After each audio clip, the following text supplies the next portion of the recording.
dengan adanya kegiatan ini justru menambah semangat saya dalam belajar Al-Quran, justru menambah motivasi saya dalam membaca Al-Quran. Ya, justru saya bertambah bergairah, ya, tapi tidak bernafsu ya. Kalau bernafsu baca Quran itu enggak ini. Baik, bergairah, bersemangat ya untuk mengulang-ulang kembali ayat per ayat gitu ya, yang ada di dalam Al-Quran, surat per surat gitu. Mudah-mudahan ini kita saling memotivasi lah, sharing lah ya, dan insya Allah menjadi amal kebaikan buat kita semuanya. Amin. Karena Al-Quran ini adalah menjadi saksi kita nanti di akhirat. Ya, apa yang kita sering lakuin di dunia ini akan menjadi saksi nanti. Nah, kalau suka game ya game di akhirat gitu ya. Tapi ngomong-ngomong, ya kan, kalau game itu membantu kita nggak? Nah, tergantung sih. Enggak ya. Tentunya itu hanya sekedar permainan dan refreshing saja. Tapi paling tidak kita dengan adanya kajian Rumus 52 ini, insya Allah kita akan kembali ke Al-Quran, back to Al-Quran, back to Quran ya.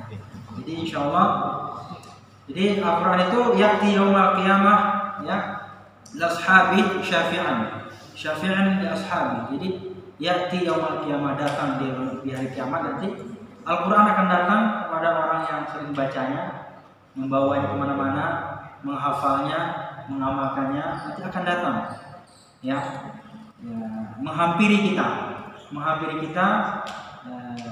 kemudian apa yang terjadi? Syafi'an, memberikan pertolongan ya, li ashabi, orang-orang yang membacanya tadi.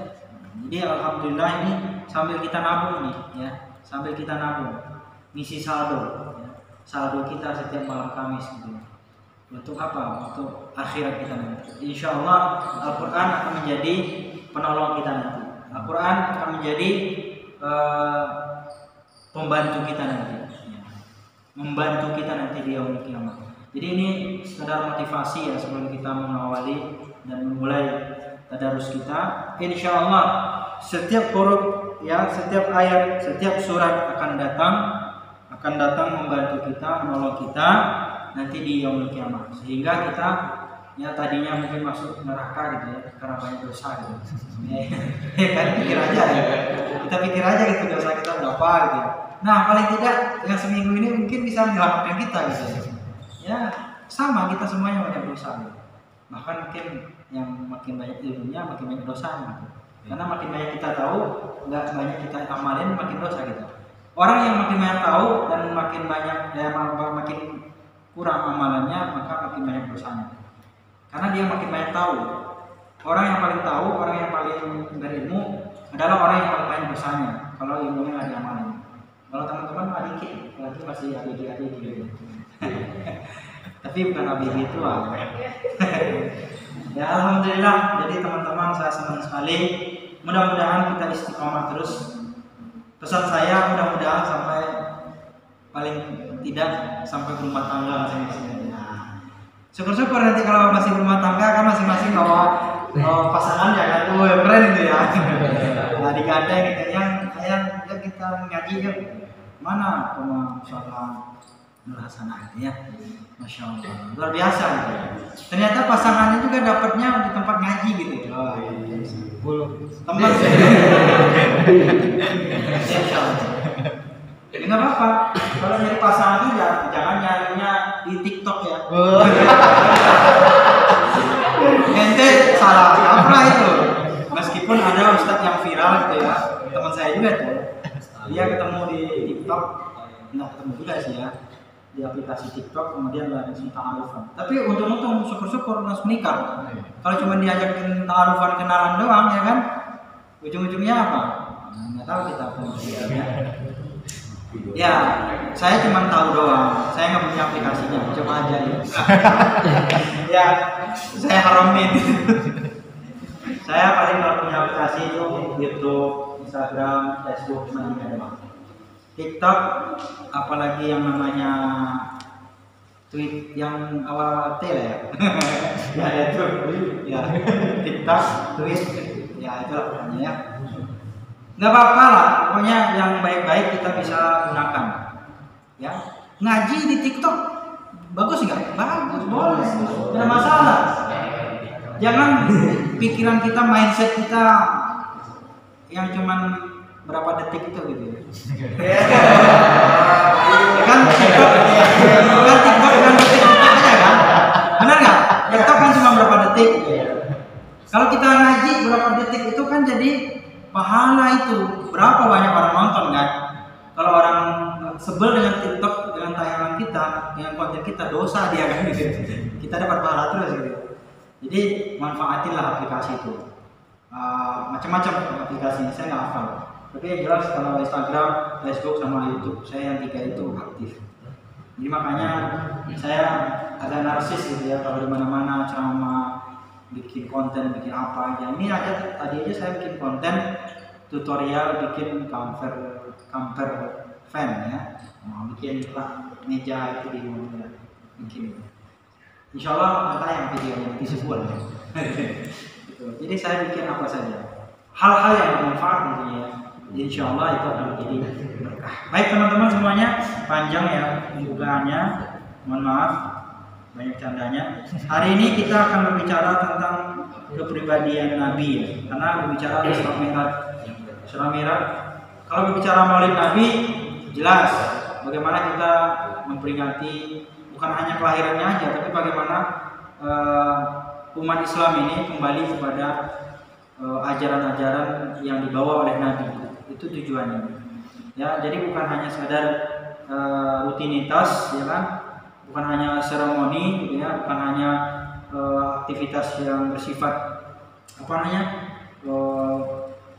acara-acara gitu ya, yang megah, yang mewah gitu ya. Nah, tapi juga bermaksud bertujuan untuk mengenang bagaimana kepribadian Nabi, akhlak Nabi gitu ya. Dan juga Isra Mi'raj juga begitu, bagaimana Rasulullah itu berjuang gitu ya, berusaha dan juga memberikan suatu amalan yang teristimewa bagi umatnya, itu adalah sholat dengan peristiwa Isra Mi'raj ya. Nah sekarang bagaimana kita melihat ya kepribadian Nabi itu dan juga orang-orang yang beserta Nabi, seperti apa kepribadiannya ya. Nah baik teman-teman, silakan dibuka surah ini, surah Al-Fat ya, Al-Fatah, Al-Fat ya, Al-Fat ayat terakhir. Surah Al-Fat ayat terakhir.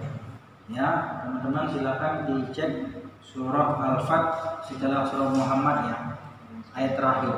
Nanti kita minggu-minggu berikutnya kita akan kembali membahas surah-surah pendek. Sekarang kita akan bahas tematik ya. Untuk pertemuan kali ini kita yang 48 ya, 48. Ayat berapa Ustaz? Ayat 29 ayat terakhir.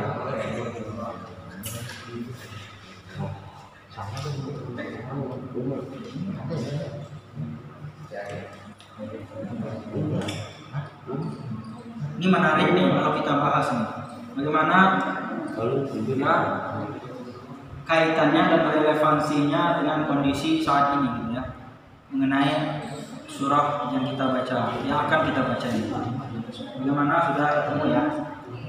Sebagaimana biasa mungkin kita variasi aja, random aja sekarang ya, kita acak ya, kita random untuk bacanya ya, bukan orang yang kita acak-acak.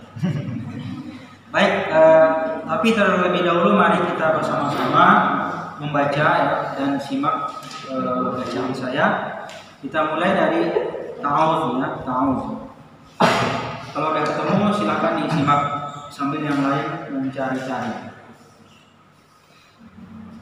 A'udzu billahi minasy syaithanir rajim. Ayo. A'udzu billahi minasy syaithanir rajim. Oke, silakan dikeluarin aja suaranya ya. Mungkin di sinilah kita ya ekspresikan gitu ya, sekuat-kuatnya gitu ya. tenaga kita, suara kita. Nggak bakalan kedengeran juga kok. Kita mulai lagi. A'udzu billahi minasy syaithanir rajim. A'udzu billahi minasy syaithanir rajim. Bismillahirrahmanirrahim. Bismillahirrahmanirrahim. Muhammadur Rasulullah. Muhammadur Rasulullah. Walladzina ma'ahu asyidda'u 'alal kuffar.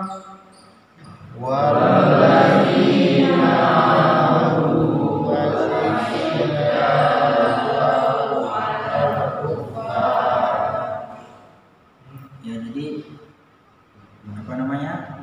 Sini banyak yang panjang-panjang ya barisnya ya. Ma'ahu asyidda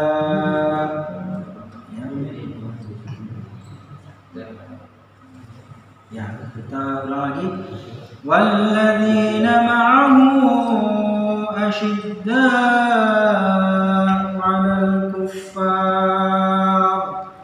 Walladzina ma'ahu asyidda'u 'alal kuffar. Ya. Jadi asyid dikeluarin aja, asyid bukan asik. Asyid asyidda 'alal kuffar ruhama'u bainahum tarahum ruk'an sujada. Ayo.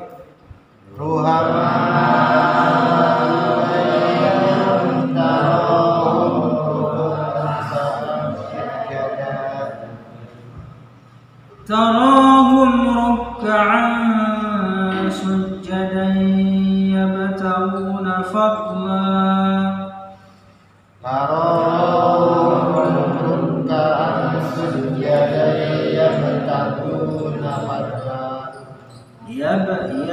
يبتغون فضلا من الله ورضوانا. Yabtaguna fadlan minallahi wa ridwana.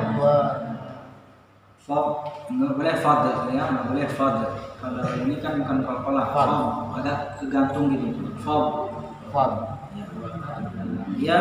Yabtaguna fadlan minallahi wa ridwana.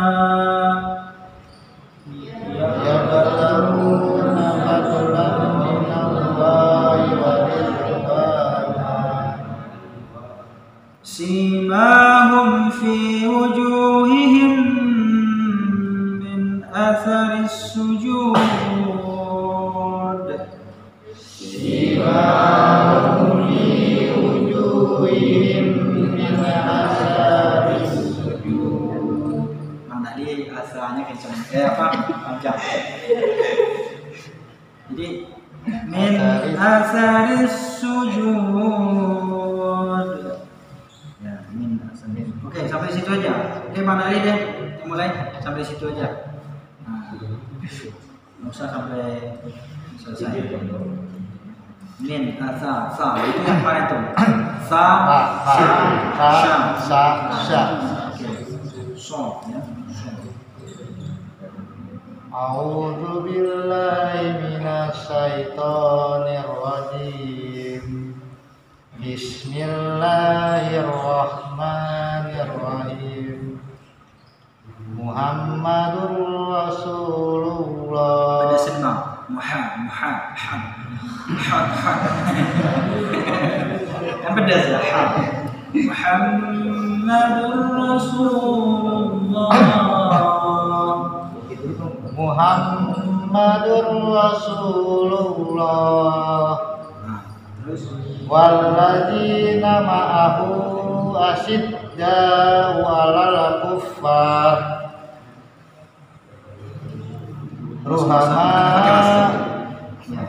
ruhama bainahum tarahum ruk'an sujada yabtaguna fadlan minallahi wa ridwana simahum fi wujuhihim min asaris sujud simahum fi wujuhihim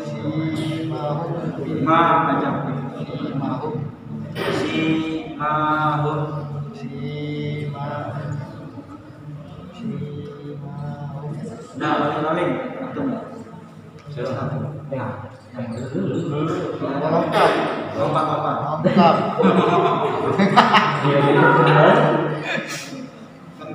Random kan. iya random bro Kacau. macam-macam bro Ya, masih hidup mau. Masih hidup. cuman kurang Biar tidak ada.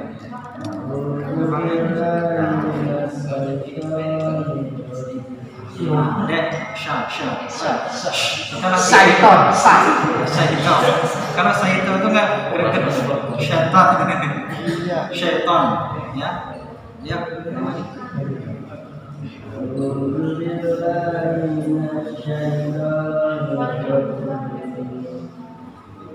Bismillahirrahmanirrahim.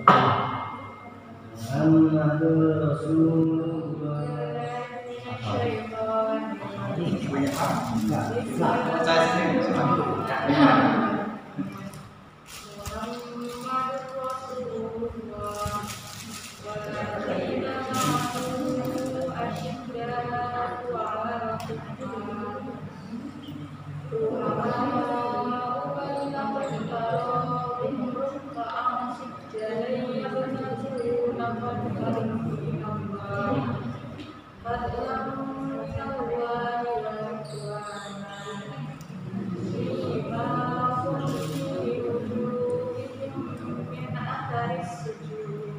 Oke, bagus. Kalau untuk syarat di KUA udah lolos. Ya, karena sekali baca udah langsung. Iya, jago banget.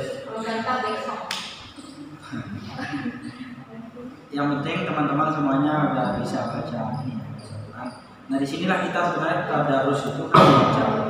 Kemudian ada tahsin tadi, satu lagi tahsin itu ya sama-sama kita simak, ya kita perbaiki sama-sama. Jadi kita jadi tahu oh iya ya teman membaca, oh iya saya harusnya jangan begitu nanti, nah gitu. Saya dulu gitu 7 tahun saya mondok begini tiap malam di pesantren. Jadi disimak, nggak cuma 5 orang, 10 orang, 20 orang, ratusan orang satu itu kan. Lama selesainya, malam sampai jam 11 baru selesai dari habis isya gitu ya. Nah itu jadi teman-teman juga nggak mesti harus segitu juga, karena kita di sini bukan pesantren. Paling tidak ya 5 menit 10 menit masa kita nggak bisa menyelesaikan gitu ya bacaan kita yang kita baca malam ini.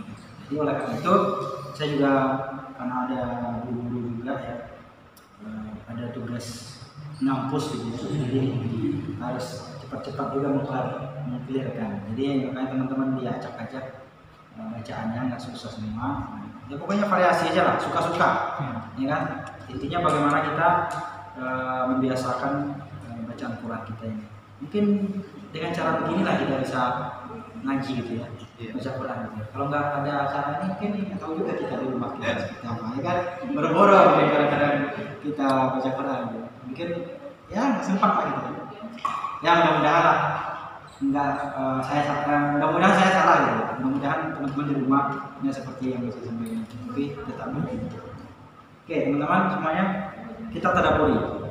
Jadi Bismillahirrahmanirrahim ini adalah tentang Nabi Muhammad. yang tentang Nabi Muhammad diceritakan dalam Al-Quran surah Al-Fat ini ayat 29 ini. Ini panjang sebenarnya, tapi kita penggal aja. Ya, bahwa Nabi Muhammad itu adalah utusan Allah, itu pastilah. Ya, utusan Allah yang memang sudah diberikan ya, oleh Allah sebagai pembawa kabar gembira dan kabar pentakut. Kabar gembira itu apa? Tentang menjelaskan tentang surga ya.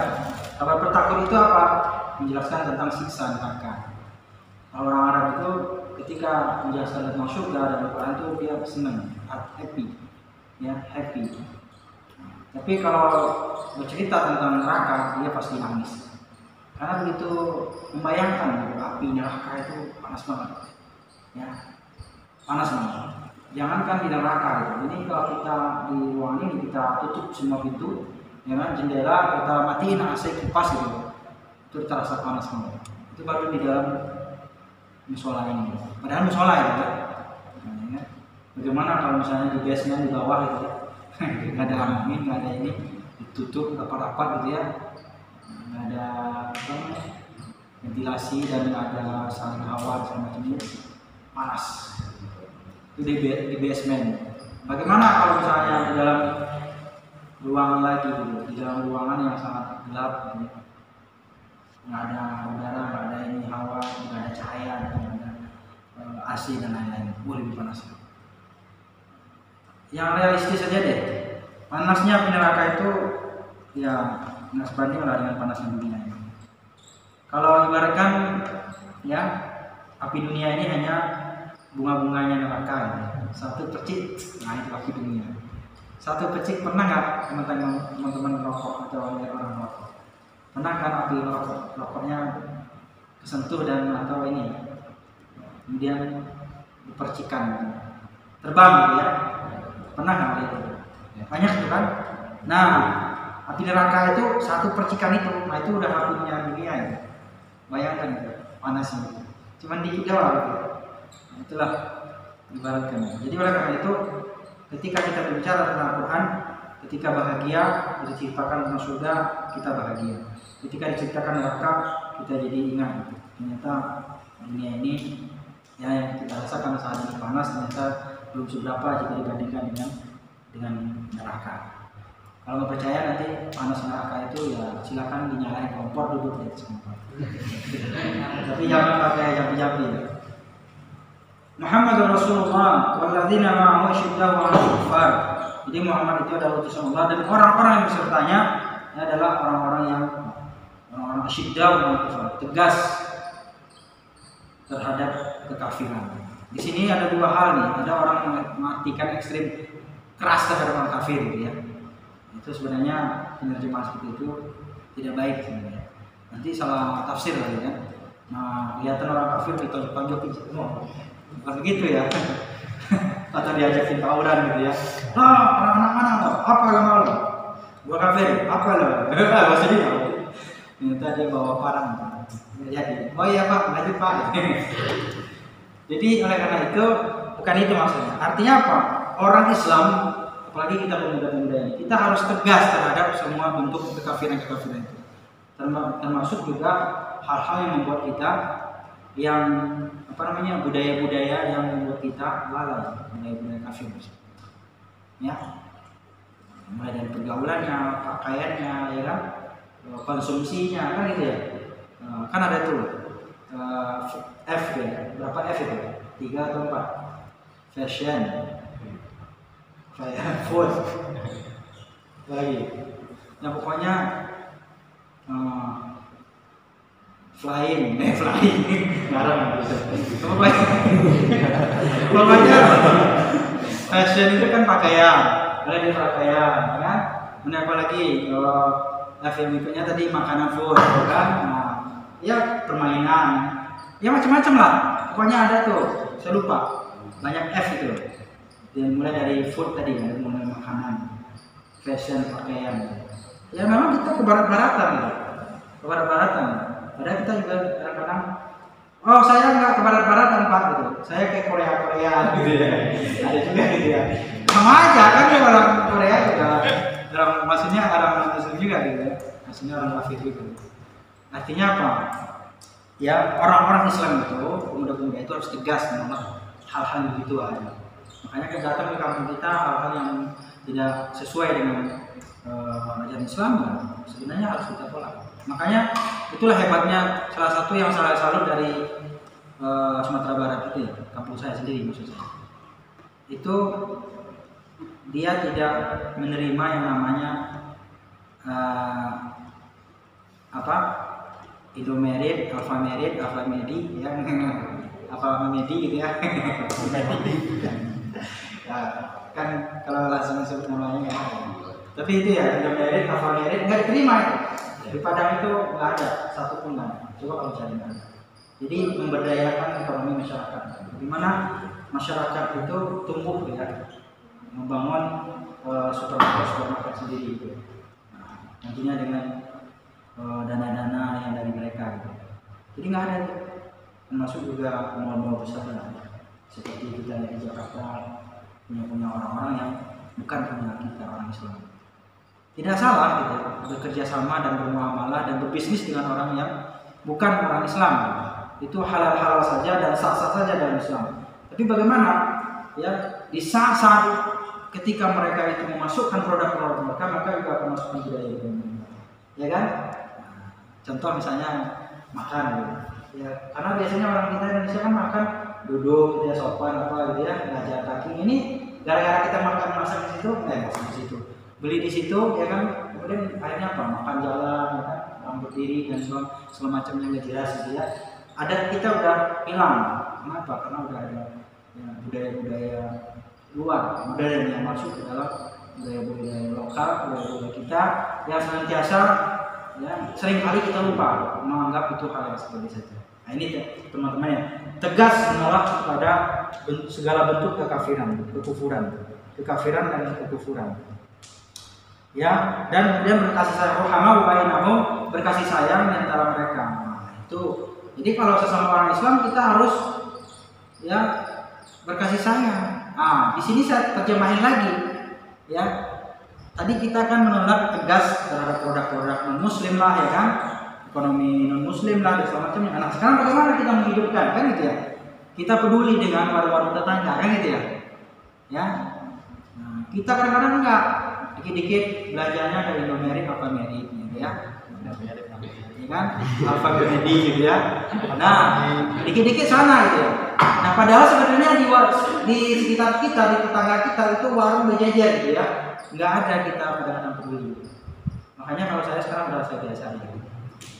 Apalagi jajan anak-anak gitu ya, paling kalau misalnya grosiran saya cari di mana gitu. Atau kalau yang ini beli di sini.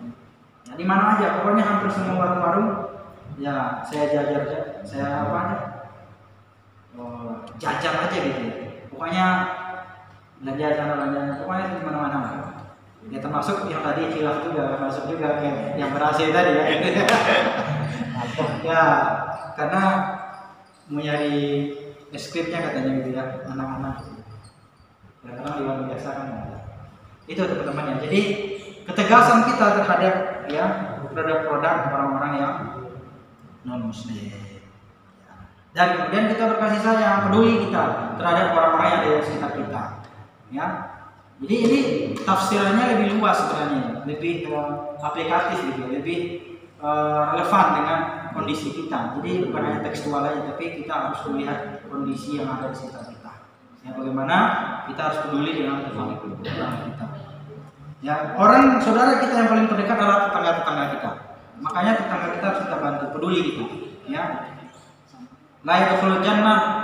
Ya, kata Nabi tidak akan masuk surga orang yang apa? La ya'man. Ya, orang yang tidak layak manjar, orang yang tidak aman tetangganya dari mulutnya, sikapnya, perbuatannya, tingkah lakunya, ya kan? Atau tetangga Facebooknya gitu, tetangga Instagramnya, kan banyak tuh tetangga kita tuh. Kadang-kadang kita bikin status nyindir orang gitu ya, atau bikin status yang nyakitin orang. Nah, itu tetangga juga itu. Sekarang itu kita bertetangga lebih banyak di media sosial kan, di media maya, di apa? Di dunia maya ya, bukan di dunia maya, media sosial di dunia maya ya. Nah itu juga tetangga-tetangga kita ya. Jadi kita harus siap, ya, harus siap ketika kita dikomentari, dinasihatin, kita harus siap. Dan juga kita, ya, ketika menasihati orang, memberikan komentar kepada orang lain, kita juga harus